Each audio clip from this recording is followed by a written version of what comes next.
भगवत बहुगोमनसा जीवकांड, जिसमें सम्यक्त मार्गणा के अंतर्गत हम लोग पुद्गल की 23 प्रकार की वर्गणाओं को देख रहे हैं। मुख्यतः से ये भेद स्कंद बंध की अपेक्षा, अर्थात पुद्गल के जो स्कंद अलग अलग संख्या में बनते हैं उनकी अपेक्षा से ये कैटेगराइजेशन किया गया है, जिसमें एक प्रदेशी अणु से शुरुआत करते हुए संख्यातानुवर्गणा, असंख्यातानुवर्गणा और अनंतानुवर्गणा, इन पहले 4 प्रकार की वर्गणाओं का हम लोगों ने परिचय कर लिया। मुख्यतः से अब इनके साथ में इन वर्गणाओं का जीव की अपेक्षा से हम जो स्वाध्याय करने बैठे, क्योंकि गोबर जीव का संसारी जीव की अपेक्षा से वर्णन है, तो संसारी जीव पुद्गल को ग्रहण करता है कि नहीं करता है? करता है। मुक्त जीव तो नहीं करता, किंतु संसारी जीव करता है। तो संसारी जीव इन 23 वर्गणाओं में से कौन कौन सी वर्गणा को ग्रहण करता है, इसकी अपेक्षा से भी इन 23 वर्गणाओं में परिचय किया जाएगा। मतलब अब तक नाम क्या आए थे? एक अनुवर्गना, संख्यात अनुवर्गना, असंख्यात अनुवर्गना, अनंत अनुवर्गना। ये किसके अपेक्षा से भेद बने थे? तो इसके अंदर जो जो स्कंद बनते हैं वो स्कंद कितने कितने परमाणु के बनते हैं उसकी अपेक्षा से वर्णन अब तक चल रहा था। क्लियर है सबको? हाँ, जो भी अभी चैट में शुरुआत के नमोस्तु, वंदना, ये सब डाल रहे, कृपया अब मत डालना, ठीक है? क्योंकि जो लोग बैठे हैं सबके स्क्रीन के ऊपर आता है, सबका ध्यान विचलित होता है, और उनके ध्यान विचलित होने के लिए कारणभूत आप होते हो। तो ज्ञानावरण कर्म का क्षयक्षम होगा या ज्ञानावरण कर्म बंधेगा, ये अपना खुद खुद सोचना। मैंने बहुत बार इसकी सूचना करी है, ठीक है? आपको जो भी नमस्कार करना है, नमोस्तु करना है, हम सबके लिए हमने समय रखा हुआ है। तो शुरुआत में बैठना है, करना, आप जब चाहे आप आ जाओगे, और फिर आप जब चाहो कुछ भी मैसेज डाल दोगे, तो वो मैसेज सबके दिखता है कि नहीं दिखता आपको मोबाइल पर सबके सामने? मुझे आप ही लोगों ने कंप्लेंट की है, बिल्कुल दिखता है। और फिर आपका ध्यान उसकी तरफ चला जाता है, और मैं जो बोल रहा हूं उसकी तरफ से ध्यान हट रहा है। क्लियर है? हाँ, गुरुदेव बैठे हैं, बैठते ही अगर आप लोग प्रतिष्ठापन क्रिया में नहीं थे, दर्शन कर लेना गुरुदेव के, वहां पर आपको दिख रहे हैं, उनके वीडियो खुले हुए हैं। उसके साथ साथ में एक कम से कम एक आयत सर करके फिर आप उसको जुड़ जाना स्वाध्याय में। उत्तम मार्ग तो यह है कि पहले से बैठा। क्लियर है सब लोगों को? हाँ, थोड़ा सा कड़वी घूट बीच बीच में आ जाती है, क्षमा कर देना। पर अब जरूरत है, क्या करें? जरूरत है ना? हाँ है, क्योंकि हम लोग हर एक हफ्ते के बाद में ये सब सूचनाओं को भूल जाते हैं और नई तरीके से वो सारी चीजें करते बैठते हैं। तो क्या कह रहा था मैं? अब आप बताओ मैं क्या कह रहा था?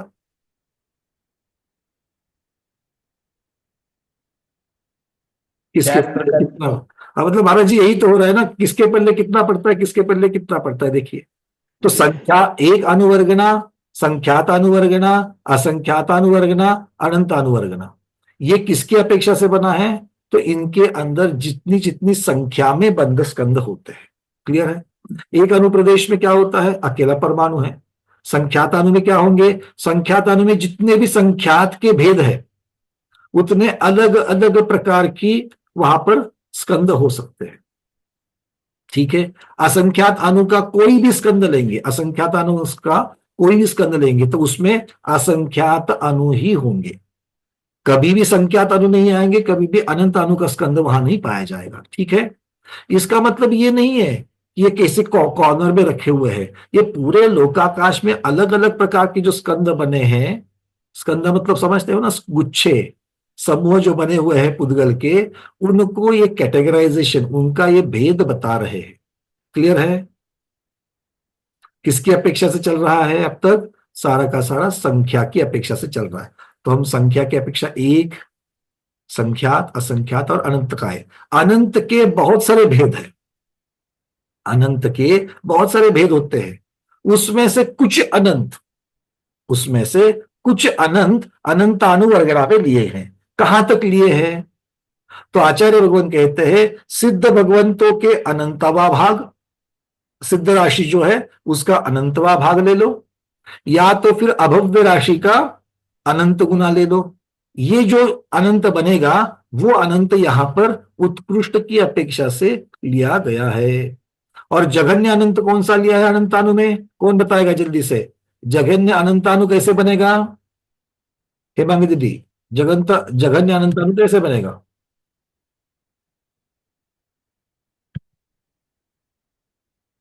हाँ दीदी, अनम्यूट करिए जरा।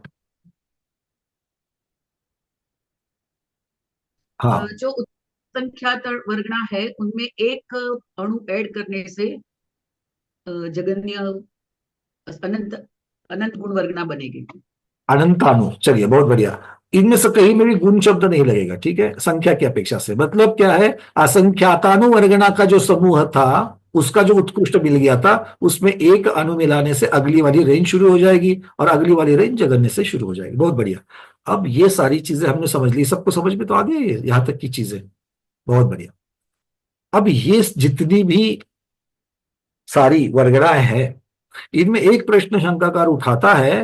वो कहता है कि भगवान, आप जो ये परमाणुओं का जो समागम मान रहे हो, गुच्छे जब बनते हैं तो एक गुच्छे में परमाणु आकर के मिलेगा तो भी गुच्छा बनता है, एक गुच्छे को दूसरा गुच्छा आकर के मिलता है तो भी।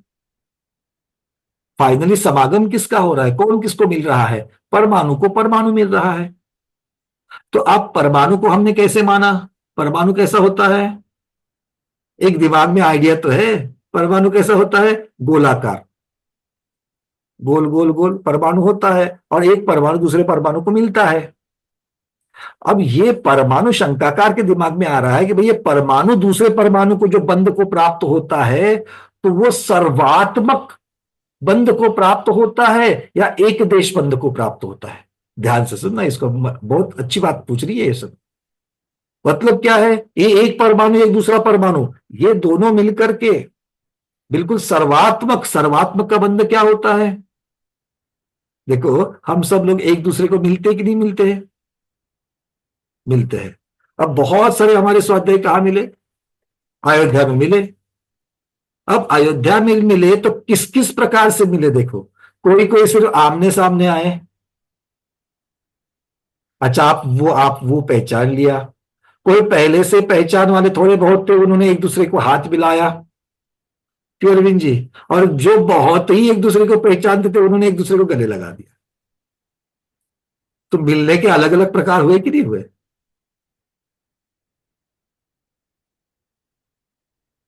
अब यही प्रश्न परमाणु को लगाना, तो परमाणु दूसरे परमाणु को मिलता कैसे है? सिर्फ हैंडशेक करता है, गले लगाता है, क्या बिल्कुल एक दूसरे में मिल जाता है? तब आचार्य भगवान बता रहे हैं उसका उत्तर। प्रश्न सबको समझ में आ गया? हाँ। आचार्य भगवान कहते हैं, इसके दो तरीके हैं समझने के। एक है द्रव्यार्थिक नय से, एक है पर्यायार्थिक नय से। एक है द्रव्यार्थिक नय से। द्रव्यार्थिक नय में क्या होता है? द्रव्यार्थिक नय में किसी भी परमाणु की पर्याय को देखा नहीं जाता। अब पर्याय, परमाणु की पर्याय क्या होगी? वो तो स्कंद वगैरह तो मिलने के पश्चात पर्याय बन जाएगी, उसके पहले परमाणु की पर्याय क्या होगी? कैसा होता है परमाणु? तो परमाणु इस प्रकार के रूप का होता है, चपटा होता है क्या, गोल होता है क्या, त्रिकोण होता है, पता नहीं। परमाणु परमाणु होता है, परमाणु परमाणु होता है। कब? द्रव्यार्थिक नय से। क्यों? क्योंकि द्रव्यार्थिक नय में हम उसके अलग अलग पर्याय की चर्चा ही नहीं करेंगे। हाँ या ना? आप और हम कौन है द्रव्यार्थिक नय से? जीव। बात खत्म। कौन पुरुष है, कौन स्त्री है, किसने चश्मा पहना है, किसने साड़ी पहनी, इसकी चर्चा है क्या द्रव्यार्थिक नय में? नहीं। किंतु पर्यायार्थिक नय से देखेंगे तो सारे भेद निकल के आएंगे। तो इसलिए आचार्य भगवान कहते हैं कि परमाणु को भी देखने के, समझने के दो तरीके हैं। पहले परमाणु को समझते फिर बंध को समझेंगे। तब आचार्य भगवान कहते हैं कि द्रव्यार्थिक नय से तो परमाणु परमाणु है, उसके कोई अवयव नहीं होते। मिलते हुए आपने क्या किया? हैंडशेक किया और गले लगे। अलग अलग प्रकार बने थे कि नहीं बने थे मिलते वक्त? मतलब एक अवयव दूसरे अवयव को स्पर्श कर दिया, गले लगे तो भी आपकी, आपने एक देश स्पर्श कर दिया। तो परमाणु का भी ऐसा हो सकता है, पर द्रव्यार्थिक में ये सारी चर्चा नहीं आएगी। क्यों? क्योंकि द्रव्यार्थिक में तो अणु के, परमाणु के कोई भी अवयवों की चर्चा ही नहीं है। द्रव्यार्थिक नय से परमाणु निरअवयव होता है। क्या कह रहे? द्रव्यार्थिक नय से परमाणु निरअवयव होता है, उसको कोई भी किसी प्रकार का कोई भाग ही नहीं है। क्यों नहीं? नहीं है मतलब क्या है? हम उसका कथन नहीं करेंगे, हम उसकी तरफ ध्यान नहीं देंगे, हम उसको नहीं सोचेंगे, हमारे लिए वो संदर्भ में नहीं आया। दो स्वाध्याय मिल रहे हैं बस, दो जीव मिल रहे हैं। अब दो जीव मिल रहे हैं, जब आप द्रव्यात्मक ने ऐसे कहोगे तो जीव को हाथ पांव होते हैं, जीव को गला होता है, गले लगते हो जीव में। जीव बोलने के वो कुछ नहीं है। जब तक आप जीव को संसारी जीव शरीर के साथ है, पुरुष है, स्त्री है, ये सारी चीजें जब तक होगी तब तक फिर अलग अलग प्रकार हो जाएंगे। बातें समझ में आ रही है? तो इसीलिए आचार्य भगवान कह रहे हैं द्रव्यार्थिक नय से परमाणु के अवयव नहीं होते, मतलब वो निरअवयव होता है। क्लियर?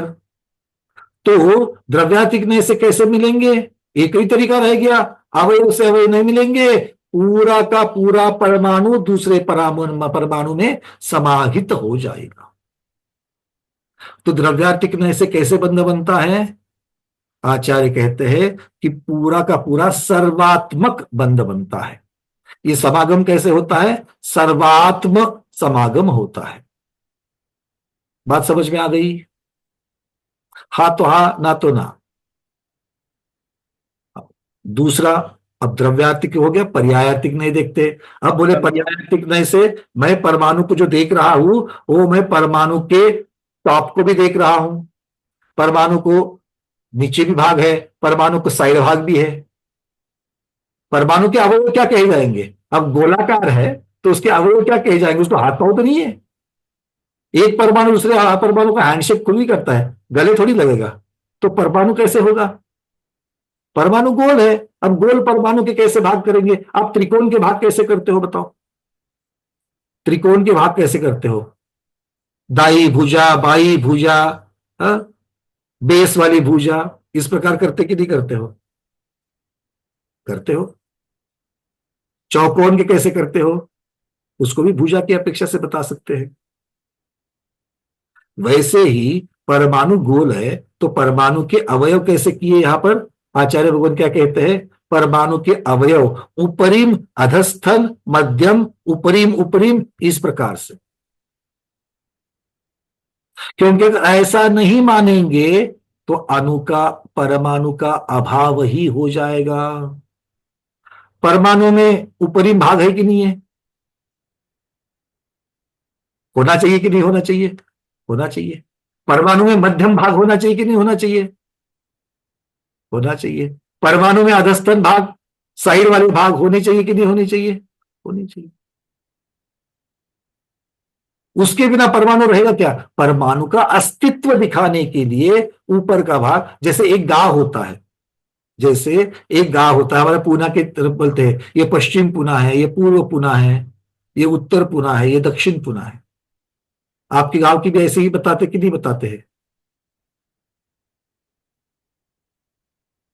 कठिन लग रहा है? गांव का आकार नियत है? गांव का आकार नियत है क्या? गांव एग्जैक्टली चौकोर है, त्रिकोण है, गोलाकार है? नहीं है। फिर भी आप लोग बताते कि नहीं बताते हो? तो पर्यायार्थिक नय में किसी अपेक्षा से वर्णन होता है, कुछ कठिन नहीं है, समझ लो। सिर्फ उदाहरण लगा लो। आप बर्तन है कि नहीं है जिसमें दूध गर्म करते हो? बर्तन। वो बर्तन का कौन सा भाग स्टोव के ऊपर होता है? निचला भाग। बर्तन का, पतीले का, तपेले का, जो भी आप बोलते हो, उसका निचला भाग स्टोव के ऊपर रहता है। मतलब आपने बर्तन को निचला भाग, और आप कौन से भाग को लेकर के उसको उठाते हो? बर्तन के कौन से भाग को पकड़ करके उठाते हो? ऊपर वाले भाग को। तो बर्तन को भी आपने ऊपर वाला भाग, निचला वाला भाग, ये भाग कर लिए कि नहीं कर लिए? तो ये पर्यायार्थी का कथन हो गया। वैसे नहीं तो बर्तन क्या है? बर्तन बर्तन है। बर्तन बर्तन है। आपके सामने बर्तन रखा है और आपको पूछा जाए बर्तन का अवयव है क्या? अब बताओ, बर्तन के अवयव और कोई अलग से भाग दिख रहे हैं आपको? नहीं दिख रहे। तो ये देखने की, कथन करने की पद्धति। जब नहीं दिखते तो हम बाकी चीजों का कोई कथन नहीं कर रहे हैं, और जब दिखते कब है, जब हम उन उन चीजों को वहां वहां उसकी उसकी कल्पना करते हैं। तो उसी प्रकार परमाणु में भी ऊपर का भाग, निचला भाग, निचला भाग, इस प्रकार के भाग होते हैं। ठीक है, क्लियर है? चलिए, अब जैसे मैं आपको पूछूं, ये एक परमाणु, एक परमाणु है, अब ये दो एक दूसरे को मिल गए, इस प्रकार से जुड़ गए, दोनों बंद हुआ कि नहीं हुआ? ये दोनों का मिलकर के स्कंद हुआ कि नहीं हुआ? हो गया। तो कैसे एक दूसरे को मिले? ये एक देश मिले हैं या सर्वात्मक मिले हैं? एक देश मिले हैं। आपने एक देश क्यों कहा? क्योंकि ये साइड को साइड लग गई है, इसलिए। तो आपने परमाणु को साइड होती है ये माना कि नहीं माना? बस उसी को परमाणु का अवयव कह दिया। क्लियर है? तो बस ये जो 4 लाइन जो पीडीएफ में लिखी, जब मैं पढ़ रहा हूं, ये धवलाजी ग्रंथ से आई है, तो उसके टीका के शब्द समझने के लिए बस इस प्रकार से चिंतन करो तो समझ में आते हैं। क्या कहा है देखिए वहां पर, परमाणु का समागम क्या एक देशन होता है या सर्वात्मना होता है? तो आचार्य भगवान उत्तर दे रहे हैं, द्रव्यार्थिक नय का अवलंबन करने पर दो परमाणु का कथनचित सर्वात्मना समागम होता है। जहां पर अवयव की चर्चा नहीं, वहां पर एक परमाणु दूसरे परमाणु को संपूर्णता से मिलता है, इस प्रकार की चर्चा हो गई। पंकज जी, आचार्य भगवान, बस इतना एक कथन पूरा करता हूं, फिर आप कथन करिए। क्यों? क्योंकि परमाणु निरअवयव होता है, इसीलिए इस प्रकार का कथन किया। पर्यायार्थिक नय का अवलंबन करने पर कथनचित दो परमाणु का समागम एक देश होता है।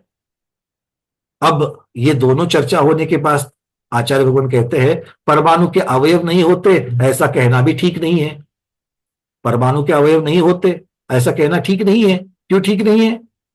क्योंकि अगर हम परमाणु के ऊपरिम, अधस्तन, निचला भाग, मध्य भाग, ऐसा अगर भाग नहीं बोलेंगे तो परमाणु का ही अभाव हो जाता है। और ये भाग कल्पित भी नहीं है, ऐसा नहीं कि आप कल्पना में हैं। क्यों? क्योंकि परमाणु में ऊर्ध्व भाग होता है, मध्य भाग होता है, अधो भाग साक्षात वहां पर होता है, तो ये उपलब्ध होते हैं। यही परमाणु के अवयव है, इसलिए इनका सर्वत्र विभाग ही होना चाहिए, ऐसा कोई नियम नहीं है। क्योंकि ऐसा मानने पर तो सब वस्तुओं के अभाव का प्रसंग हो जाएगा। क्योंकि जो जो वस्तु आकाश में अवगाहना को प्राप्त होती है, जो जो वस्तु आकाश में अवगाहना को प्राप्त होती है, कौन कौन सी वस्तु आकाश में अवगाहना को प्राप्त होती है? सभी वस्तुएं आकाश में अवगाहना को प्राप्त होती है। वस्तु किसे कहा है? जो ज्ञेय है। ज्ञेय कौन कौन है? पदार्थ अर्थात द्रव्य अपने स्वभाव सहित ज्ञेय है। तो सारे जितने भी द्रव्य है वो अवगाहन लेते कि नहीं लेते हैं? लेते हैं। अगर वो अवगाहन लेते हैं तो अवगाहन की अपेक्षा से उनका कुछ ना कुछ तो आकार बनता है कि नहीं बनता है? वो अवगाहन को ही आकार कह रहे हैं। और अगर आकार बनता है तो उनके कोई ना कोई तो अवयव होंगे कि नहीं होंगे?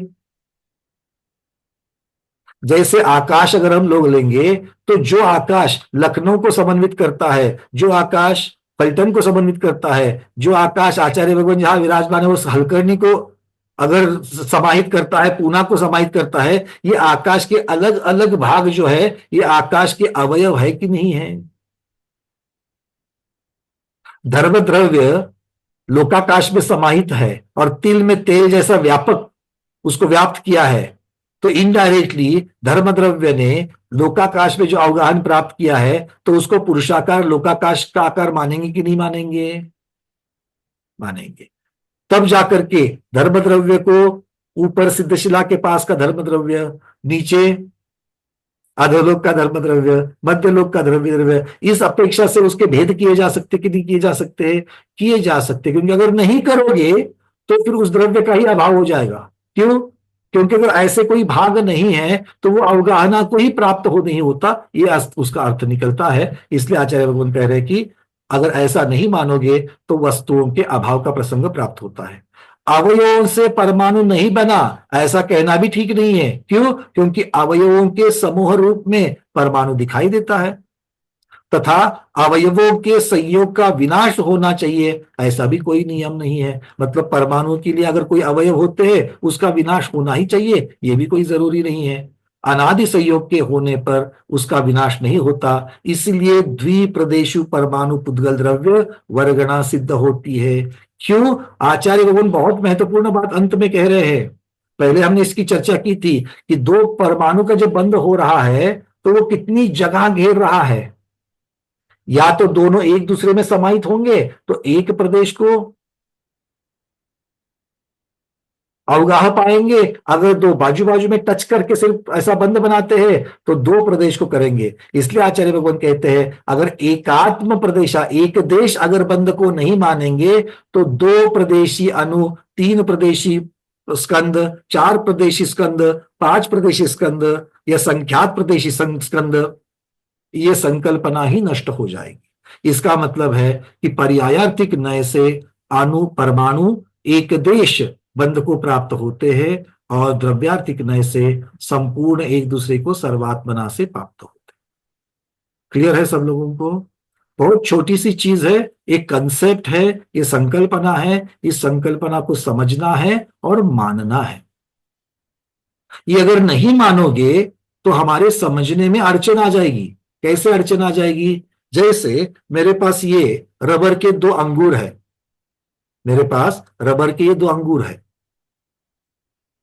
ये एक दूसरे के साथ में गुच्छे को कैसे प्राप्त हो सकते हैं? इस प्रकार से भी प्राप्त हो सकते हैं और एक दूसरे के अंदर भी समा सकते हैं। तो इस चीज को अगर हम लोग नहीं समझेंगे और नहीं मानेंगे तो जो साक्षात हो रहा है उसको हम लोग नहीं मानेंगे, और साक्षात को नहीं मानना क्या कहा जाएगा? मिथ्यात्व कहा जाएगा। और जो साक्षात है उसको मानना क्या कहा जाएगा? सम्यक तो कहा जाएगा। और यही तो सम्यक तो है, ये सम्यक तो मार्गणा में कहा जा रहा है। जो जो साक्षात है उसको समझना, उसको मानना, यही यहां पर कहा जा रहा है। ठीक है, चलिए आचार्य भगवान आप कुछ कह रहे थे। मेरा ये पूछना था कि एक आकाश प्रदेश पर एक परमाणु है, दूसरे आकाश उसी आकाश प्रदेश पर दूसरा परमाणु आकर के बैठ गया, तीसरा आ गया। तो परमाणु में जो वर्ण है, स्पर्श संबंधी गुण है, रस संबंधी वगैरह, तो अन्य जो परमाणु आकर उसी में अवस्थित हो गया तो उनके वर्णादि चतुष्ट में रूपांतरण होता है क्या? सम्मिश्रण पर आकर के कोई तीसरे वर्णादि अवस्था को प्राप्त होता है क्या? क्या अपने अपने अस्तित्व को बना करके रखते हैं और एक दूसरों के वर्णादि चतुष्ट से कोई प्रभावित नहीं होता है, ऐसा भी कुछ है क्या?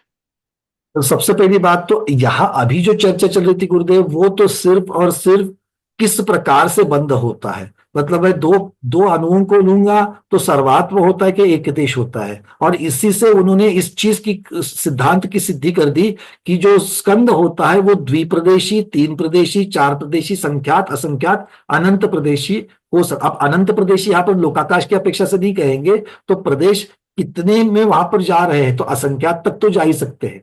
तो इसका मतलब क्या हो गया कि ये कितनी अवगाह को प्राप्त होती है, ये विषय है। अभी आपने जो चर्चा कर रहे हैं वहां पर उनके मूल गुण है, जो है मूल गुणों में अंतर आता है कि नहीं आता है, इसकी भी चर्चा आएगी, किंतु उत्तर है कि हाँ फर्क होता है। जो ज्यादा प्रभावशाली होता है वो कम प्रभावशाली को प्रभावित करता है। जो ज्यादा, क्योंकि अगर एक ही गुण की चर्चा करेंगे, जैसे मिठास गुण है जिसके लिए उदाहरण दिया जाएगा कि गुड़ के ऊपर अगर धूल बैठ जाएगी तो गुड़ की मिठास है, धूल में तो मिठास नहीं है, किंतु गुड़ के ऊपर बैठ करके जो धूल पुद्गल है वो भी मीठी हो जाती है। तो धूल में जो मीठापन नहीं था वो धूल में मीठापन आ गया, किंतु ये अकेली धूल नहीं है, ये गुड़ मिश्रित धूल है। मतलब जो तीसरा नया अस्तित्व में पुद्गल आ गया, पहले एक गुड़ था एक धूल थी, ये दोनों का अलग अलग अस्तित्व था, अपने अपने गुणधर्म थे। अब मिलकर के एक तीसरा पदार्थ नया तैयार हुआ, इस तीसरे पदार्थ का नाम है धूल मिश्रित गुड़ या गुड़ मिश्रित धूल, जो भी आपको कहना है कहिए। तो उसमें धूल को, चूंकि धूल में मिठास नहीं थी और मिठास गुड़ में थी, और वो गुड़ का जो मिठास है वो ज्यादा प्रभावशाली थी, इसलिए उसने उस धूल को उसको वहां पर प्रभावशाली कर दिया। अब इस यहीं पर अगर धूल को ज्यादा करेंगे, धूल के परमाणु अगर हम ज्यादा करेंगे, बहुत मतलब कटोरे में धूल है और इतना सा गुड़ है, अगर इनका बंद कर देंगे तो वो जो गुड़ है उस गुड़ की मिठास हमको कम लगेगी।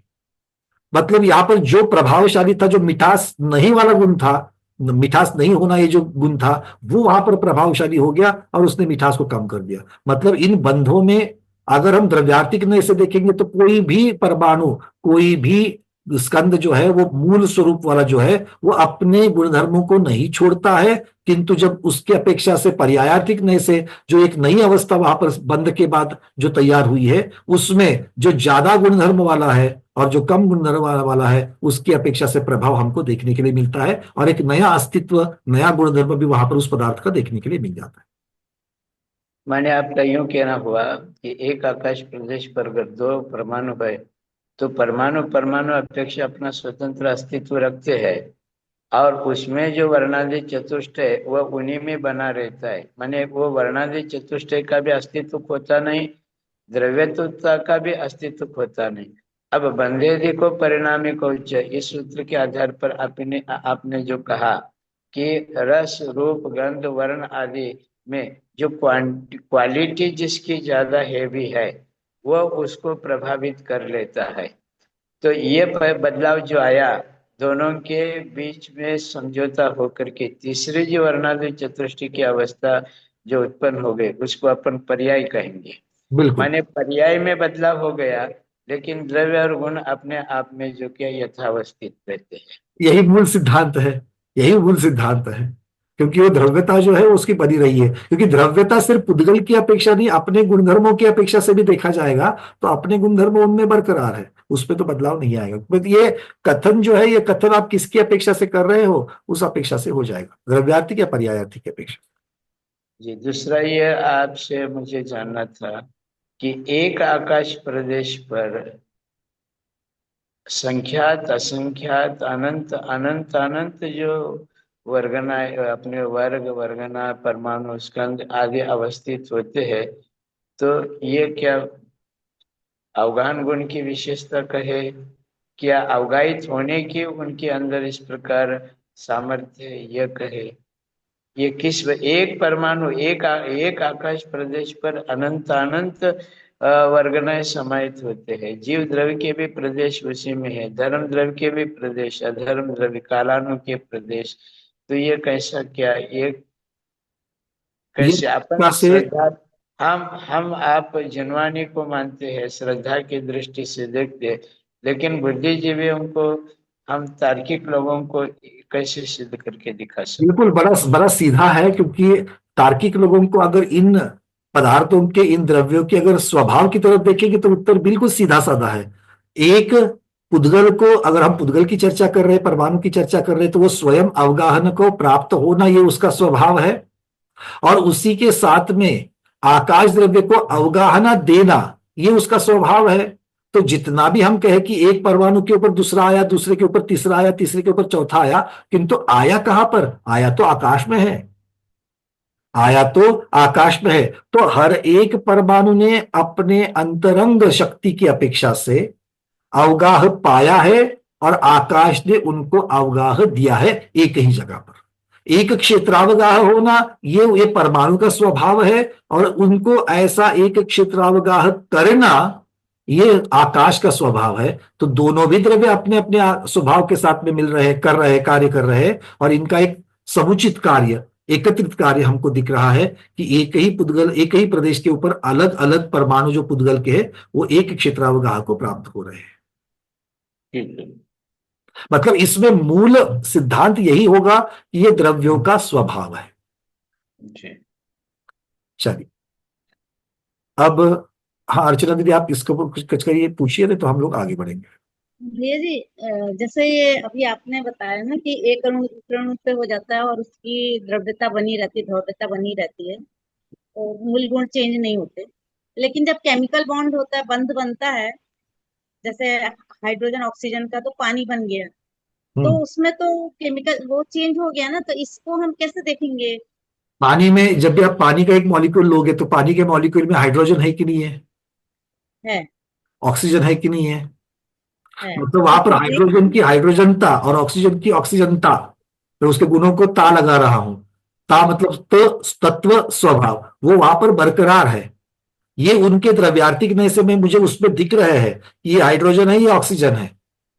जब मैं उनको हाइड्रोजन ऑक्सीजन की अपेक्षा, मतलब भूत नैगम नय की अपेक्षा से मैं उनकी पूर्व पर्याय को मैं देख रहा हूं, और फिर अब मुझे उसमें नई पर्याय कौन सी दिख रही है? पानी। मतलब जब मैं उसको पानी की तरफ से देखता हूं तो मुझे पानी दिखता है, और जब मैं उसको देखना चाहता हूं कि ये हाइड्रोजन ऑक्सीजन का मिक्सचर है, तो मुझे कहना पड़ता है कि ये हाइड्रोजन ऑक्सीजन का मिक्सचर है, और ये यथार्थ है, इसमें कोई फेक चीज नहीं है, ये कोई गलत नहीं है इस तो प्रकार नए की से। अपेक्षा से सही हो जाएगा ना, हाँ, कथन नए नए की अपेक्षा से कथन हो जाएगा ये ना। एक, ये नए के सारा कथन नयों की अपेक्षा से होता है, द्रव्यार्थिक नय, पर्यायार्थिक नय, भूत निगम नय, सारा नए की अपेक्षा से।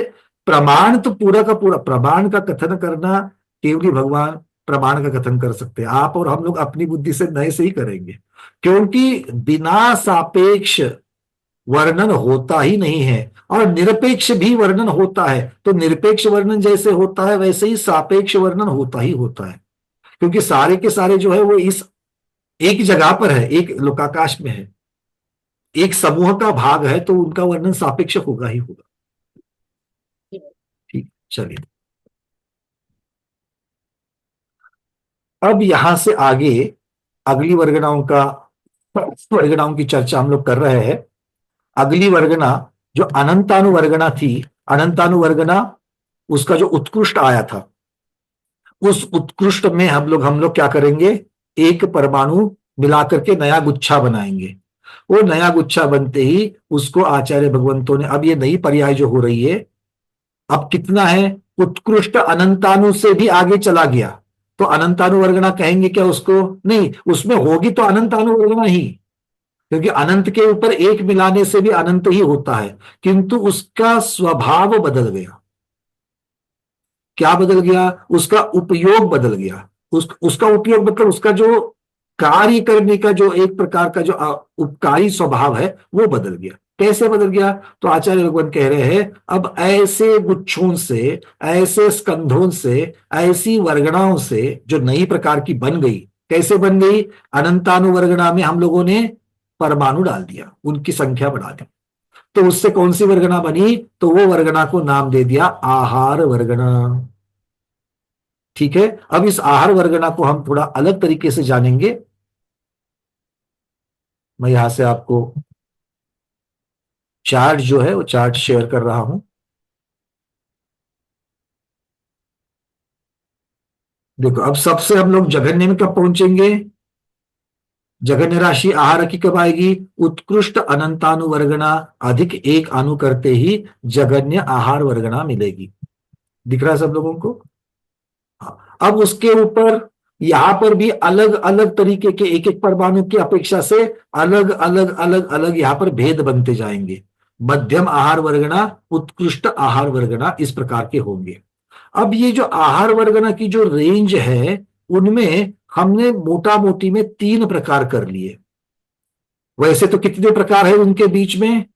अनंत प्रकार है, क्योंकि एक वर्गना दूसरे वर्गना से एक परमाणु की संख्या से कम ज्यादा है। ऐसे कितने परमाणु आएंगे, कितने गुच्छे आएंगे? अनंत गुच्छे आएंगे, मतलब अनंत प्रकार हो जाएंगे। कहां से? जघन्य आहार वर्ग, कोई भी लिखेगा नहीं अभी, मैं तुम्हारे एक एक के नाम लेकर के मैं बताऊंगा, तो ऐसा अपमान मत मानना, ठीक है ना? क्योंकि बिल्कुल जो बता रहा हूं उसी को सुनना है आपको, जब आपको समय मिलेगा तो लिख लेना। तो मैं कह रहा हूं कि ये जो जघन्य आहार वर्गना है और उत्कृष्ट आहार वर्गना है, इनके बीच में वर्गनाओं के अनंत प्रकार हमको मिल जाएंगे, पर आचार्य लोगों ने यहां पर मोटा मोटी में 3 प्रकार कर रहे हैं।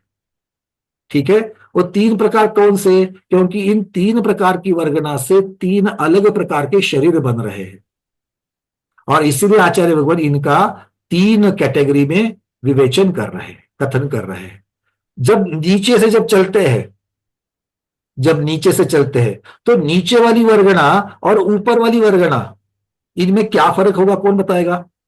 आहार वर्गना के नीचे मतलब जघन्य के नजदीक की वर्गना और आहार वर्गना के उत्कृष्ट के नजदीक की वर्गना है, उनमें क्या फर्क होगा? फर्क क्या होगा? अनुपमा दीदी, फर्क क्या होगा? अनुपमा दीदी जल्दी से।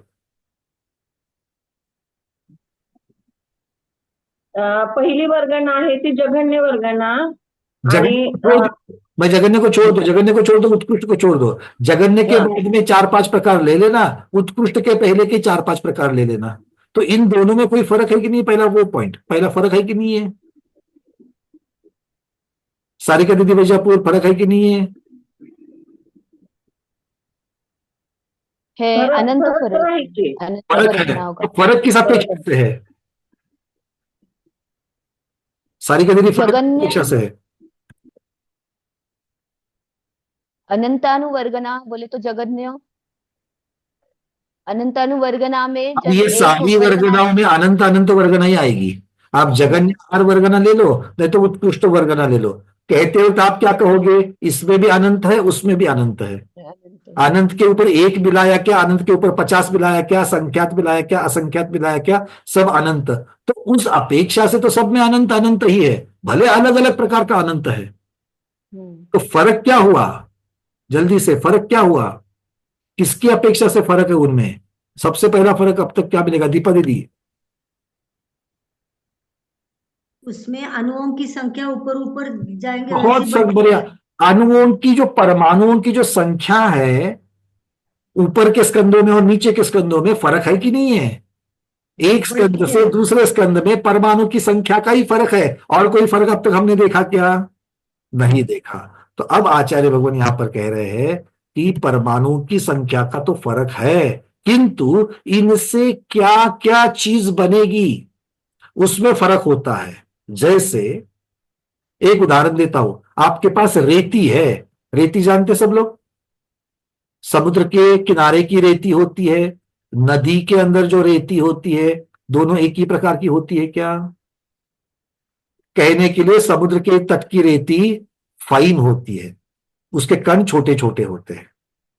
नदी की रेती वाली जो होती है वो थोड़े से बड़े होते हैं, और फिर उससे भी और थोड़े बड़े होते हैं, और फिर उससे भी और थोड़े बड़े होते हैं। तो हम 3 प्रकार की रेती के कण लेंगे, एक बिल्कुल फाइन रेती, एक मध्यम आकार की और एक बड़े आकार की। अब आप बताइए, तीनों रेती एक ही जगह पर काम में आती है, एक ही प्रकार के कार्य करती है? नहीं करती है। 2 ईंटों के बीच में जो कंक्रीट बनता है, या ऊपर से जो हम प्लास्टरिंग करते हैं, उसके लिए बड़ी बड़ी रेती उपयोग में आती है क्या? नहीं आती। फाइन वाली रेती उसमें आती है, हाँ या ना? बिल्कुल।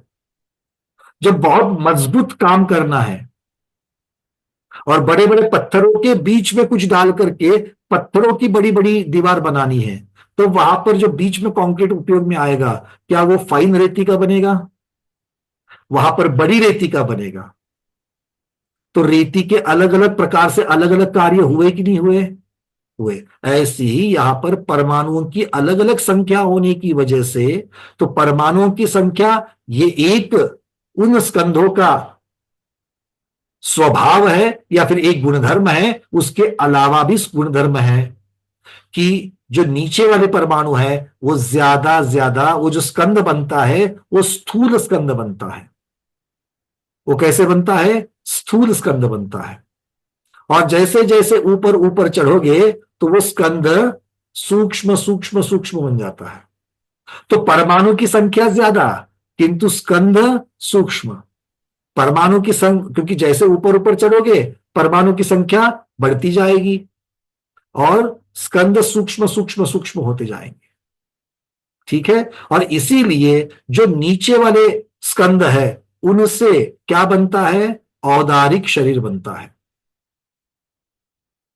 आहार वर्गना के जो शुरुआत के जो कुछ स्कंद है, जो गुच्छे है, उनसे क्या बनता है? औदारिक शरीर बनता है। उसके ऊपर ऊपर ऊपर और चले जाओ, मध्य में चले जाओ, तो कौन सा शरीर बनता है? उनसे वैक्रयिक शरीर बनता है। और ऊपर ऊपर ऊपर चले जाओ तो ऊपर के भाग में जो स्कंद है वो उनसे क्या बनता है? उनसे आहारक शरीर, आहारक रिद्धिधारी मुनि महाराज का जो पुतला निकलता है वो पुतले का शरीर बनता है। अब इसका भी आचार्य भगवान बहुत सुंदर वर्णन धवला जी की पुस्तक 14 में करते हैं। तो हम लोग एक एक चीज को पढ़ेंगे, उसका अर्थ समझेंगे। बट यहां पर मोटा मोटी में हम क्या कह रहे हैं कि ये 3 प्रकार के शरीर को बनाने वाली, 3 प्रकार के शरीर को और पर्याप्तियों को बनाने वाली ऐसी जो पुद्गल परमाणु की वर्गनाएं हैं उनके समूह को आहार वर्गना कहते हैं। समझ में आ रही बातें? तो जिनसे शरीर बनता है, जिनसे पर्याप्तियां बनती है, अर्थात नोकर्म और नोकर्म पर्याप्तियां बनती है, उनको आचार्य भगवान यहां पर आहार वर्गना कह रहे हैं। तो ये आहार वर्गना नाम किसकी अपेक्षा से दे दिया? ये किसका शरीर बनाते होंगे? औदारिक, वैक्रयिक, आहारक। ये धर्म द्रव्य का शरीर बनता है, अधर्म द्रव्य का बनता है, काल द्रव्य का बनता है। किसका शरीर बनता है? जीव द्रव्य जब संसार में रहता है तो उसकी अपेक्षा से ये शरीर बनते हैं। ठीक है, तो ये कैटेगरी आहार वर्गना की कैटेगरी वैसे है तो जगन्य में भी अनंत वर्गना, मध्यम में भी अनंत वर्गना, उत्कृष्ट में भी अनंत। अनंत की संख्या अलग अलग प्रकार की है किंतु है तो अनंतानुवर्गना। किंतु इनसे बनता क्या है, कार्य क्या होता है, उसकी अपेक्षा से इस कैटेगरी को उन्होंने क्या कह दिया, नाम दे दिया आहार वर्गना नाम। बात समझ में आ गई सबको? यहां तक की बातें क्लियर? चलिए अब एक एक चीज देखते हैं। अब जगन्य कितना है, उत्कृष्ट कितना है? जगन्य कितना होगा? जगन्य कितना होगा? अनंतानुवर्गना की उत्कृष्ट में एक परमाणु मिलाने से जगन्य आहार वर्गना बन गई। अब प्रश्न आता है उत्कृष्ट आहार वर्गना कैसे बनेगी? उत्कृष्ट आहार वर्गना में कितने पुद्गल परमाणु होंगे?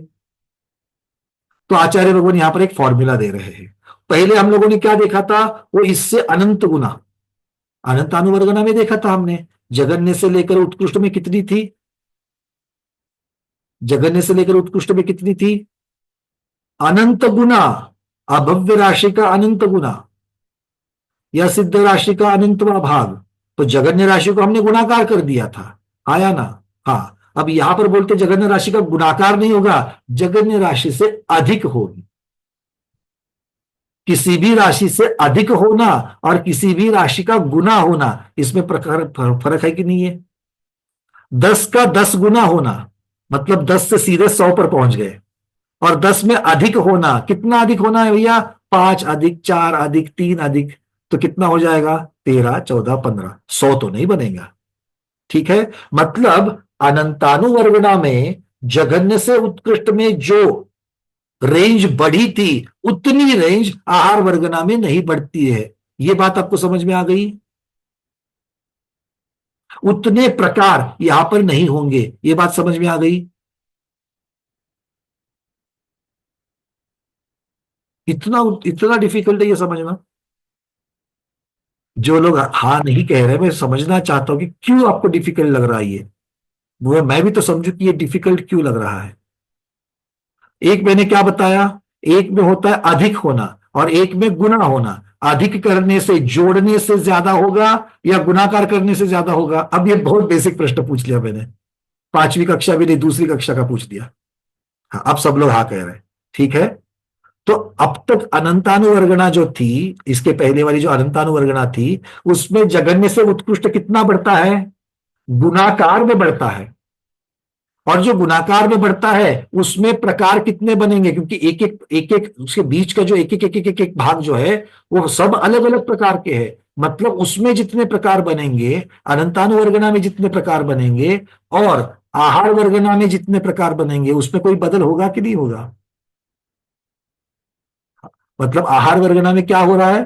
सिर्फ कुछ विशेष अधिक बढ़ रहे हैं।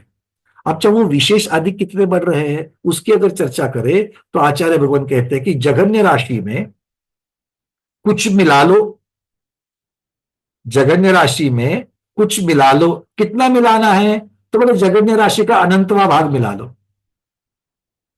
क्या कह रहे हैं? जगन्य राशि का अनंतवा भाग मिला लो।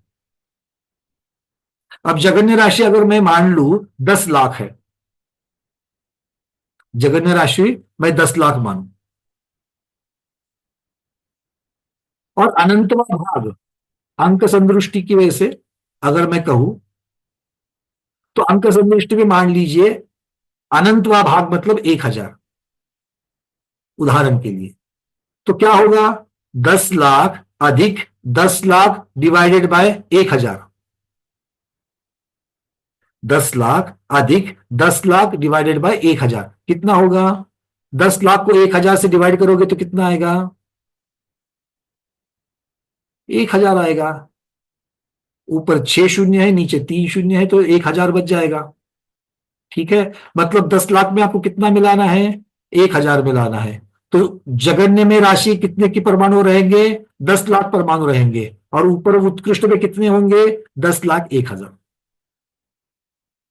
बात समझ में आ गई?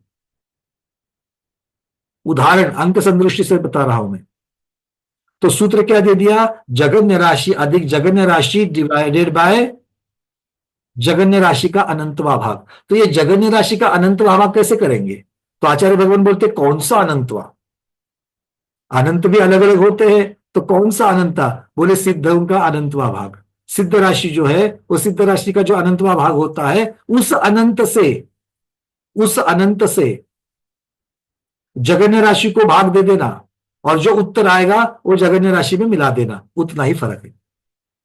ठीक है, तो जो थोड़ा सा गणित की जानकारी रखना चाहते हैं उनके लिए थोड़ा सा सूक्ष्म वर्णन मैंने बता दिया। हमारे पास दोनों प्रकार के स्वाध्यायी है, तो वो समझ लेना। सबके समझ में आ रही है क्या? दृष्टि से अगर हम देखेंगे तो मेरे पास 1 लाख वर्गना थी। अब 1 लाख वर्गना का अनंतवा भाग मुझे मिलाना है। अनंतवा भाग कितना है? तो आचार्य भगवान बोलते हैं कि अनंतवा भाग को आप 1000 समझ ले लो। तो 1 लाख को 1 लाख पकड़ोगे तो और अलग आ जाएगा। 1 लाख को 1000 से भागाकार करोगे तो 100 आ जाएगा। तो 1 लाख में 100 मिला लो तो उतना उत्कृष्ट में आ जाएगा। ठीक है, बीच में कितना? बीच में एक एक परमाणु बढ़ते बढ़ते बढ़ते वहां पर पहुंच जाएंगे। पंकज जी, हाँ सर। ये औदारिक वैक्रिक आहारक जो शरीर है, जैसे कि त्रियंच और मनुष्यों का औदारिक शरीर है, देवनारकियों का वैक्रिक शरीर है, रिद्धिधारी मुनियों का आरक शरीर है। तो इन तीनों की जो शरीर रचना के लिए एक ही प्रकार की आहारक वर्गना माने सहायकता करती है कि वैक्रिक वर्गना ही स्वतंत्र है इस लोकाकाश में, औदारिक वर्गना स्वतंत्र है, आहारक वर्गना स्वतंत्र, आहारक शरीर के लिए आहारक शरीर वर्गना स्वतंत्र है? क्या यही मैटर है? बिल्कुल, इसका भी उत्तर मैं दूंगा, पर 2 मिनट के लिए पहला कंसेप्ट सब लोगों को क्लियर हुआ क्या, यह मैं जानना चाहता हूं कि आहार वर्गना के भेद अगर हम लोग करेंगे तो आहार वर्गना से लेकर उत्कृष्ट तक सबको समझ में आ गई बात? हेमांगी देवी, आपका कोई प्रश्न है? पूछिए, मैं आचार्य के प्रश्न का उत्तर देने जाऊंगा। बोलिए। भैया मुझे प्रश्न था कि जब हमने यहाँ इसमें तो मतलब जगन्य मतलब एडिशन किया ना, प्लस किया, अनंत गुणा नहीं किया। हाँ, तो पर उसका रिजल्ट फिर जगन्य राशि से अनंत गुणा क्यों आया रिजल्ट उसका? नहीं, रिजल्ट नहीं आया, क्योंकि जगन्य राशि में मुझे जो मिलाना है वो कितना मिलाना है, क्योंकि आप मिलाने की बात कर रही है, गुणाकार की तो बात नहीं करिए। पहली बात तो गुना करेंगे तो कितने से गुना करेंगे? जब भी बात आती है कि गुना करेंगे तो कितने से गुना करेंगे, ये प्रश्न आएगा। अगर आप जोड़ना चाहोगे, प्लस करोगे तो कितने से प्लस करना है, ये भी प्रश्न उठेगा। तो प्लस करना है, ये पहली बात हो गई। और दूसरी बात, कितने से प्लस करना है? तो उसी जगन्य राशि के अनंत विभाग को प्लस करना है। बराबर है भैया, पर इसका आंसर तो इज इक्वल टू जगन्य राशि से अनंत गुणा आया ना आंसर। नहीं आएगा, कैसे आएगा? देखो, आपके साथ सुनो, जगन्य राशि से अनंत गुना इसलिए आता है क्योंकि स्वयं जगन्य राशि अनंत है। क्योंकि स्वयं जगन्य राशि अनंत है, तो अनंत में अनंत मिलाने के बाद कितना आएगा? अनंत में अनंत मिलाने पर अनंत ही आता है, तो किसी अपेक्षा से अनंत अनंत गुना हो सकता है। क्यों? क्योंकि वहां पर जो अनंतवा भाग है वो सिद्ध राशि का अनंतवा भाग है। अंक संदृष्टि में आपको यह बात समझ में नहीं आएगी, क्योंकि अंक संदृष्टि में हम संख्यात की चर्चा करते हैं।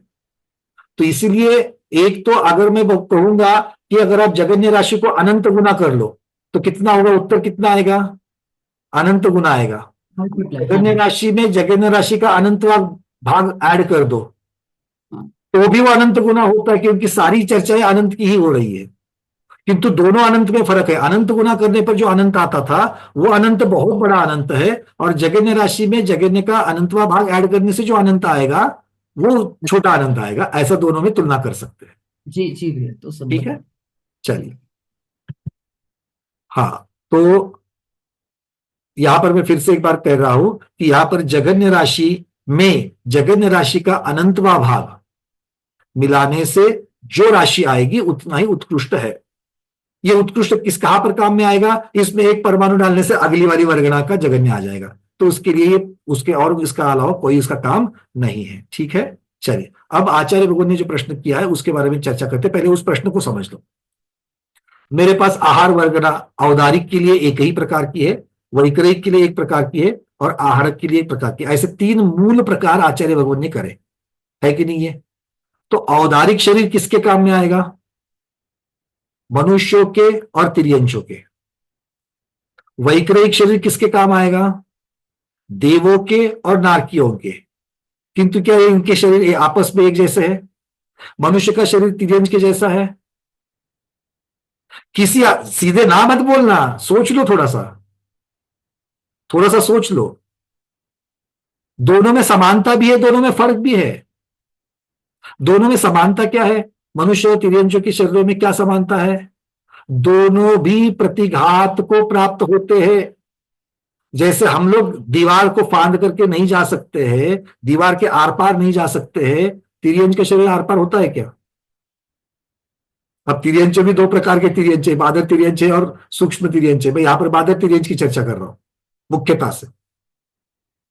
तो कहीं ना कहीं तो समानता है कि नहीं है? स्थूलता की अपेक्षा औदारिक शरीर में समानता है कि तिर्यंचों का भी शरीर, बादर तिर्यंचों का भी शरीर औदारिक है और उतना ही स्थूल है, और मनुष्यों का भी शरीर उतना ही स्थूल है।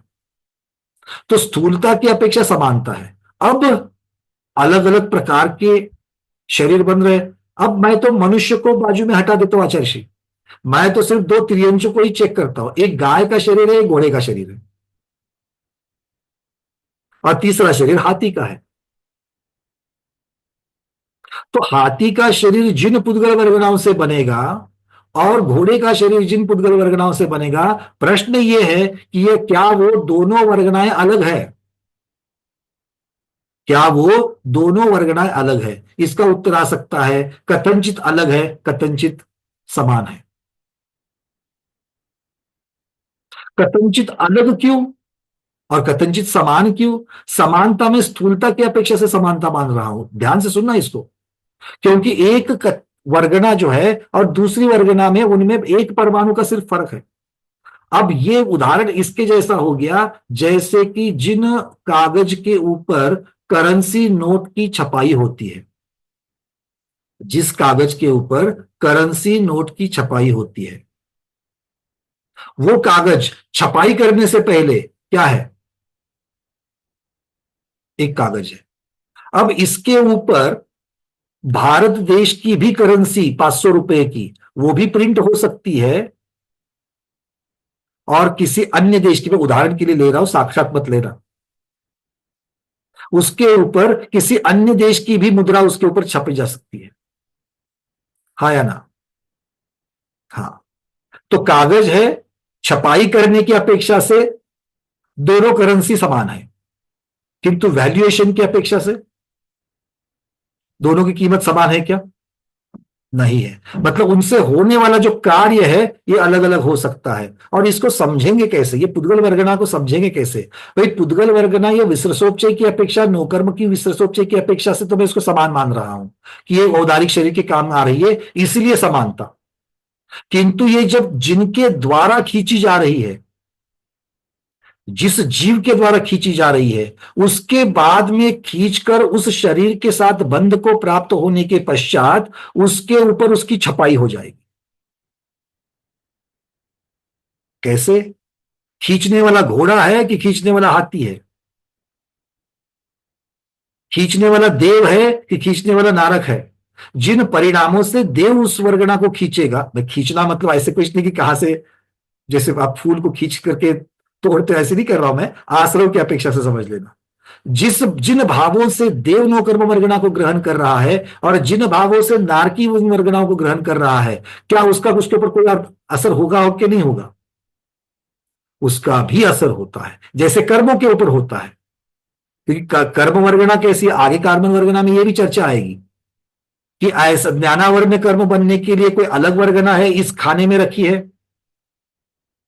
क्या दर्शनावरण कर्म के लिए बनने के लिए ये अलग वर्गना है? आचार्य भगवान कहते नहीं, ये एक ही प्रकार की वर्गना है।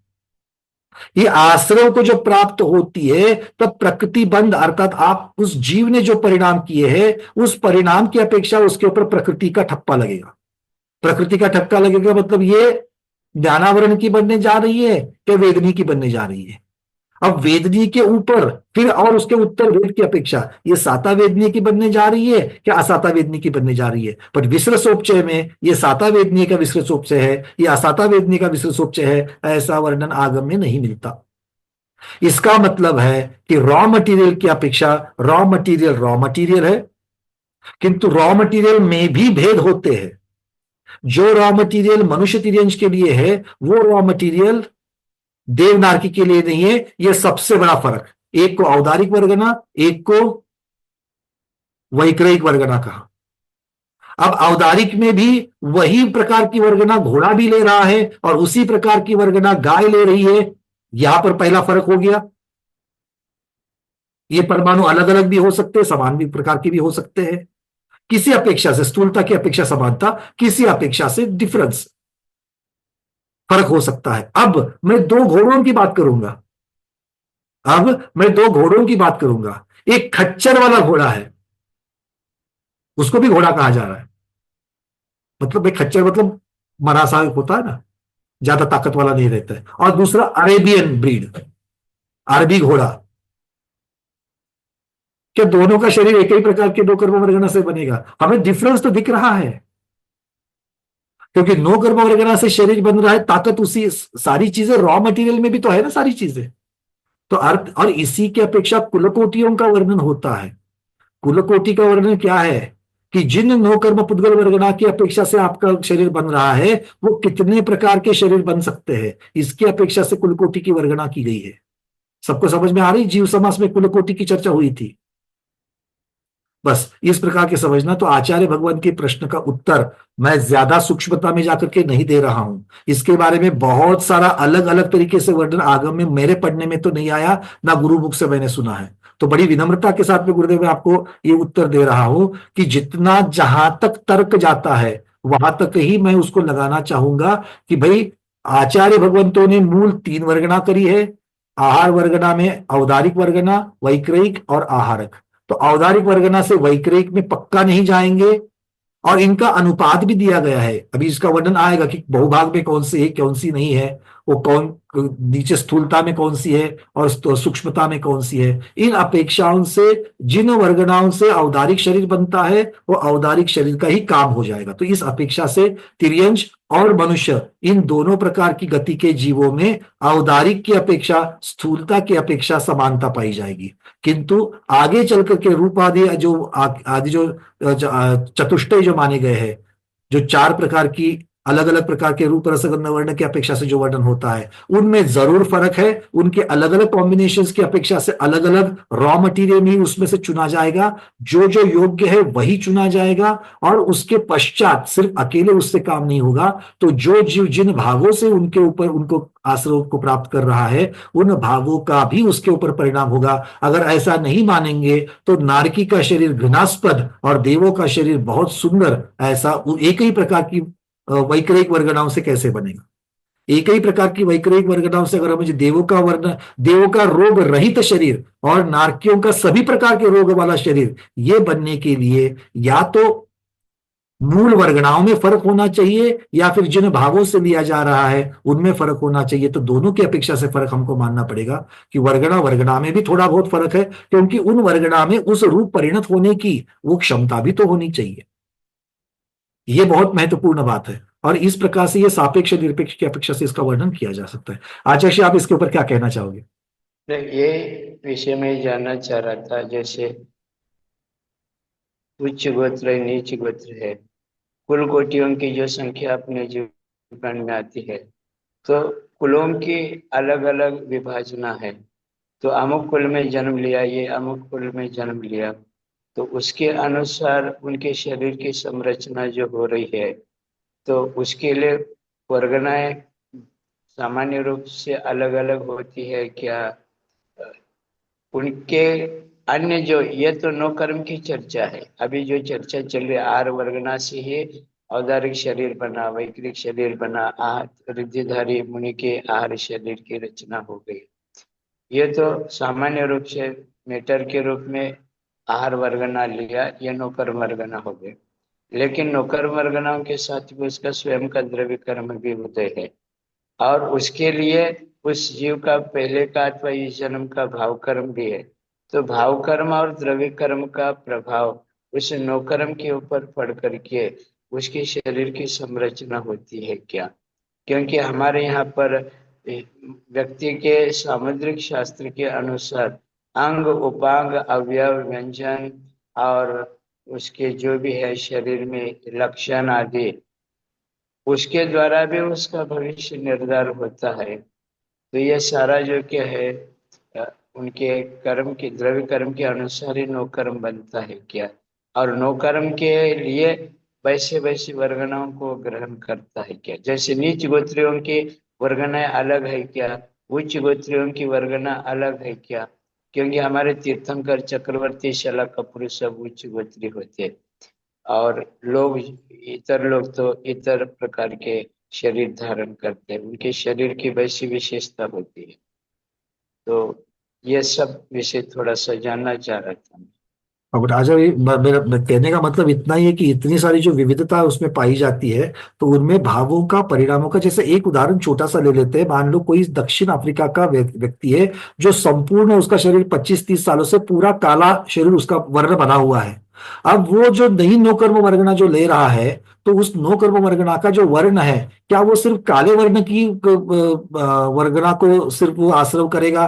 क्या फिर सफेद वर्ण की जो परमाणु की जो स्कंद है उनको भी वो कर सकता है? अगर सफेद वर्ण के अगर परमाणु को अगर आप उसका रोक दो कि नहीं वो सफेद को लेगा ही नहीं, सिर्फ काले को लेगा, तो काले को ही लेने वाला ऐसा क्या कारण है कि जिसकी वजह से वो अकेला सिर्फ काले वर्ण की परमाणु को लेगा? और अगर वो सफेद को लेता है किंतु पहले से इतना सारा शरीर जो बना हुआ है वो काले वर्ण का है, तो वो काला वर्ण जो है नई आई हुई सफेद वर्ण को भी वो प्रभावित करके काला वर्ण उसके परिणत कर लेगा। ये एक चीज हो गई। दूसरा, वहां की जिस प्रकार की एक टेम्परेचर और ये सारी चीजें जो बनी, जैसे हम लोग भी देखते हैं कि कोई गौर वर्णी है किंतु बहुत धूप में रहने से वो टैन हो जाता है, जिसको हम टैन कहते हैं। तो वो भी जो फर्क हो चुका है, वो फर्क किस पे हुआ? वो तो पुद्गल शरीर के ऊपर पुद्गल वर्गनाओं में तो फर्क हो गया, टैनिंग जो हो गया। तो इसका मतलब है एक पुद्गल वर्गना, नौकर्म वर्गना जब आती है तो उसके पश्चात जब वो शरीर का भाग बनती है, वो बनने के पश्चात भी उसमें बदलाव होता है। तो एक विसर्जोपचय की अपेक्षा से बदलाव, दूसरा आश्रय की अपेक्षा लेते वक्त होने वाला बदलाव, और तीसरा उसके पश्चात होने वाला जो बाकी के पुद्गलों का जो शीत उष्ण आदि जो चीजें होती है, या फिर कोई ड्राई, मान लीजिए कि वो कोई ड्राई एरिया में रह रहा है तो वहां पर जिस प्रकार से होती है। तो ये इन सब चीजों का हमें एकत्रित परिणाम जो है वो मानना पड़ेगा, क्योंकि ये अलग अलग फैक्टर्स है जो एक सारे फैक्टर्स पौद्गलिक है, तो एक पौद्गलिक कारण का दूसरे पुद्गल के ऊपर जरूर प्रभाव होता है। इस चीज को सिद्धांत के अनुसार हमको देखना पड़ेगा। किंतु जब तक सिद्धांत में या आगम में, उपलब्ध आगम में भी जब तक इस प्रकार की चर्चा नहीं आती, क्योंकि कार्बन वर्गना के बारे में एक बहुत क्लियर वर्णन है कि विसर्जोपचय में अलग अलग प्रकार के कर्म की अपेक्षा कोई भी वर्गनाएं नहीं बनी है। कोई भी कार्बन वर्गना कोई भी किसी भी प्रकार की प्रकृति का रूप ले सकती है। मतलब आज जो वर्गना वेदनीय कर्म का भाग है, कल उसको जीव ने छोड़ने के पश्चात वो कार्बन वर्गना ज्ञानावरण कर्म की भी वर्गना बन सकती है। तो कार्बन वर्गना के बारे में जितना क्लियर कट वहां पर वर्णन आता है, उतना इन वर्गनाओं के बारे में वर्णन उपलब्ध नहीं हुआ। अगर किसी को उपलब्ध होता है तो जरूर शेयर करिए, ताकि हम सब लोग उसके अनुसार ज्ञान वृद्धि कर सकेंगे। ठीक है आचार्य जी? हाँ जी। तो अपन ये आहारक वर्गना जो है 23 प्रकार की वर्गनाओं में, वही वर्गनाएं कभी वैकृतिक रूप परिणत होती है, कभी कभी औदारिक रूप होती है, कभी आहारक शरीर रूप संरचना होती है। ऐसा माने कि यह वर्गना भिन्न भिन्न प्रकार की है, नहीं, क्योंकि आपने बनाया। नहीं गुरुदेव, यहाँ पर इतना तो फर्क उन्होंने किया है। मतलब अगर ऐसा नहीं होता तो उन्होंने जो बहुभाग जो किया है, अब ये जो वर्णन अभी आ रहा है मैं उसको उसी को पढ़ने जा रहा हूं मैं, कि ये बहुभाग की अपेक्षा से जो चर्चा की है आहार वर्गना की, भाई ये बहुभाग होते, जैसे आप यहाँ पर सामने जो चार्ट है नीचे उस पर भी देखेंगे तो आहारक वर्गनाओं की संख्या ज्यादा है। सबसे बहुभाग जो है आहारक वर्गना को दिया है, एक भाग बची हुई को दिया है, और बचे हुए एक भाग का भी बहुभाग वैक्रिक को दिया है। औदारिक वर्गनाएं और भी कम है। तो औदारिक वर्गनाएं जो कम है और सिर्फ संख्या की अपेक्षा से ये फर्क नहीं है, तो इनके गुणधर्म की अपेक्षा से भी फर्क है। तो जो स्थूलता औदारिक शरीर में है वो स्थूलता वैक्रिक शरीर में नहीं है, मतलब उन परमाणुओं में नहीं है। इसका अर्थ है कि कल औदारिक शरीर के लिए योग्य जो परमाणु जो स्कंद है वो जाकर के वैक्रिक शरीर तो पक्का नहीं बनाएंगे। मतलब इतना भेद तो इन्होंने जरूर कर दिया है विश्लेषोपचय की अपेक्षा से। ये परम परम सूक्ष्म, जैसे उमा स्वामी आचार्य महाराज जी ने जो बताया ना, ये परम परम सूक्ष्म माने उन परमाणुओं में या उन स्कंदों में इस प्रकार की विशेषता है। इसलिए उदार शब्द का अर्थ ही स्थूल शरीर, वो स्थूलता वैक्रिक शरीर में नहीं, क्योंकि वैक्रिक शरीर संकोच को भी प्राप्त हो सकता है, विस्तार को भी प्राप्त होता है, अदृश्य भी हो सकता है, और उससे भी जो क्या है तेजस शरीर असंख्यात गुना अधिक है, और फिर जो कि आगे कार्बन वर्गना जो कि अनंत गुना अधिक है। तो परम परम सूक्ष्म इस रूप में जो लिया गया है वह द्रव्य प्रमाण की अपेक्षा लिया है क्या, उसकी प्रकृति उसकी वैशिष्ट्यता इस प्रकार है, इस रूप में लिया है। बोले यहाँ अभी जो कैटेगराइजेशन जो 23 वर्गना का जो कैटेगराइजेशन है वो मुख्यतः से उन्होंने संख्या की अपेक्षा से किया है, क्योंकि आगे चल करके जो हमें एक प्रकार की ऐसी भी शून्य वर्गना वगैरह जो आएगी कि वो वर्गनाओं का अब दिया तो है, कैटेगराइजेशन तो किया है, किंतु उन क्वांटिटी की वर्गना तीनों लोगों में कभी भी तीन काल में पाई नहीं जाती है। मतलब ये यहां पर जो वर्णन किया गया है वो वर्णन सिर्फ क्वांटिटी की अपेक्षा, अगर स्कंद इतने परमाणु का है तो क्या कर सकता है इसकी अपेक्षा से वर्णन है। अब ये स्कंद टूट करके क्या हो सकता है, बन करके क्या हो सकता है, उसके अपने अपने परमाणु गुणधर्म को छोड़ता है कि नहीं छोड़ता है वो, और कल आज जो औदारिक वर्गना है वो वर्गना कल टूट करके बन करके स्थूल सूक्ष्म हो सकती है क्या, वो सूक्ष्म होकर के वैक्रिक बन सकती है क्या, इनकी चर्चा यहां पर उन्होंने करी नहीं, क्योंकि यहां पर सिर्फ और सिर्फ संख्या की अपेक्षा जितना बन रहा है उसी का वर्णन है। बट इतना तो यहां पर क्लियर है कि औदारिक वर्गना की स्थूलता और वैक्रिक शरीर की जो स्थूलता है, उल्टा देखने से हम और इसका रिवर्स अगर देख लेंगे कि इतना स्थूल है तो वो औदारिक वर्गना है, इतना स्थूल है तो ये वैक्रिक वर्गना है, तभी उसको वैक्रिक कहेंगे, ये पक्का है। जैसे सूक्ष्म सूक्ष्म निबोधिया जीव भी औदारिक शरीरधारी है, बादल निबोधी जीव भी औदारिक शरीरधारी है, प्रत्येक शरीरधारी भी औदारिक शरीर वाला है, लेकिन इनकी जो शरीर की रचना होती है और उसके लिए जो मैटर चाहिए ये तो आहार वर्गनाओं से प्राप्त हुआ। बिल्कुल आहार वर्गना से प्राप्त हो गया, किंतु आहार वर्गना जब 23 प्रकार की वर्गना में जब जिसको आहार वर्गना कहा है वो किस अपेक्षा से कहा, सबसे पहले बात तो ये है, क्योंकि इसी को मैं आगे बताऊंगा। जैसे कि तेजस शरीर की तेजस वर्गना आएगी, यहां पर जो आहारक शरीर की जो वर्गना बताई गई है ये आहारक वर्गना से शरीर बन रहा है। तेजस शरीर से सिर्फ जो तेजस शरीर आत्मा के ऊपर लगता है वो है, किंतु जो मुनिराज का जो तेजस पुतला निकल रहा है वो तेजस पुतला बनाने की क्षमता उस तेजस वर्गना में नहीं है, वो औदारिक शरीर का ही परिणमन माना गया वहां पर। वैक्रिक जो मुनि महाराज की जो विक्रिया प्राप्त होती जैसे विष्णु कुमार मुनि की थी, तो विष्णु कुमार मुनि ने जो वैक्रिया करके जो अपना, तो उनका जो वैक्रिक शरीर बना, हाथ जो उन्होंने लंबा करके विजात गुफा तक जो पहुंच गया, तो वो जो है वो औदारिक वर्गना का ही, औदारिक शरीर की वर्गना का परिणमन माना गया उस वैक्रिक शरीर को। वो वैक्रिक शरीर जो है वो मनुष्य का है, इसलिए वो वैक्रिक वर्गना जो है उनसे बना हुआ वर्ग नहीं है, और इसीलिए उनका वैक्रिक का योग ना मानते हुए औदारिक का योग ही माना। मतलब इनका जो कार्य देखा जाता है उस कार्य की अपेक्षा से हम लोग अलग प्रकार से वर्णन होगा, अभी सिर्फ क्वांटिफिकेशन की अपेक्षा से यहां पर कैटेगराइजेशन किया जा रहा है। तो यहाँ अपन ऐसा लगा सकते नहीं तो सीधा सीधा अर्थ ये होगा कि भाई तेजस वर्गना है तो तेजस पुतला इसी से बनना चाहिए, पर ऐसा है नहीं है, वो औदारिक का परिणमन कह दिया। वो वैक्रिक जो वर्गना है वो वैक्रिक वर्गना से वैक्रिक हाथ मनुष्य का मुनि महाराज का बनना चाहिए, तो वो नहीं है, वो औदारिक का ही परिणमन बता दिया गया है। मतलब यहां पर कोई भी हम लोग किसी भी एक क्या कह सकते कंक्लूजन को, एक निर्णय को अगर प्राप्त होने से पहले आगम के अलग अलग रहस्य जो छिपे हुए हैं उनको पहले आत्मसात करके फिर उसके ऊपर बोलना मतलब वो सारी चीजें और भी क्लियर करेगी, ऐसा मुझे लगता है। जी, मैंने एक तो ये बात पक्की है, आहारक वर्गना अलग है और आहारक शरीर अलग है। आहारक वर्गना से आहारक शरीर बनता है। बिल्कुल तो बिल्कुल। यहाँ पर आहार वर्गना का अर्थ आहार माने ग्रहण करके जो शरीर की रचना होती है, फिर वह चाहे वह औदारिक शरीर हो, चाहे वैक्रिक शरीर हो, चाहे अपने जो के क्या कहते हैं उसके आहारक शरीर, हाँ, वैक्रिक तीनों शरीर। प्रकार के शरीर, तीनों प्रकार के शरीर जो है वो तीनों हाँ, प्रकार के शरीर माने जा सकते हैं। तो उसके लिए ये मैटर एक ही मैटर है, उसके अलग अलग, जैसे गेहूं है, गेहूं की अपन फुल्का भी बना सकते हैं, चपाती बना सकते हैं, दलिया भी बना सकते हैं, शंकरपाड़ी भी बना सकते हैं। एक ही गेहूं से अलग अलग वैरायटियां बनती है। तो ऐसा ही जो कि ये आहारक वर्गना से ये अलग अलग वैक्रिक शरीर, औदारिक शरीर, आहारक शरीर बना, ऐसा कहे क्या अपन? अब यही तो बात है कि कौन से फैक्टर, एक उसकी उपादान शक्ति किन किन चीजों की है, इसके ऊपर ही अभी निर्णय हो रहा है।